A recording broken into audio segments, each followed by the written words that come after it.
So last but not least, the solution to this problem when it comes to segregation, or just in the times of Jackie Robinson and him making his name known in Major League Baseball in the 1940s, as even identified in the movie 42.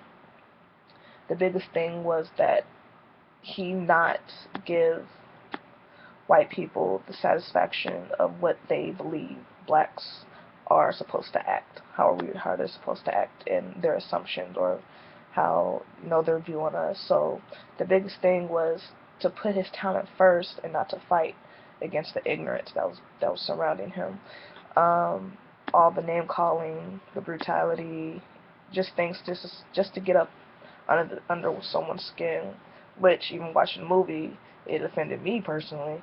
But just for him to go through that and to be able to block out what people are saying and just play for the love of baseball, that had to be one of the solutions to the problems. And during then, people slowly began to start accepting it. Not saying that it was a total change, but there are people that are rooting for him to, even whites rooting for him to, overcome the negative naysayers or the people that would call him out of his name, and so forth. Also, others defending the cause of Jackie Robinson, having the support of not just blacks but as whites as well, and that was evident also in the video, in the movie 42, but even just some articles that I've seen. There was a quote saying that it was the first time in history that a black man was running from the love of white people, other than running from the lynching, than the thought of lynching. And from there we can see some progression in that time where people begin to accept it.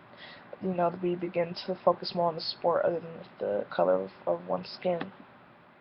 And lastly, Jackie being an activist for social change and really becoming a voice for African Americans in general and African Americans in sport. I think that has to be the biggest thing out of everything. He has had countless achievements in athletics, but what are we doing outside of the baseball field? How are we making an impact on society and on other people's lives when it comes to making a difference in today's world? Set aside from batting averages, what are we giving back to the community, or how are we putting our voice out there to to heighten change?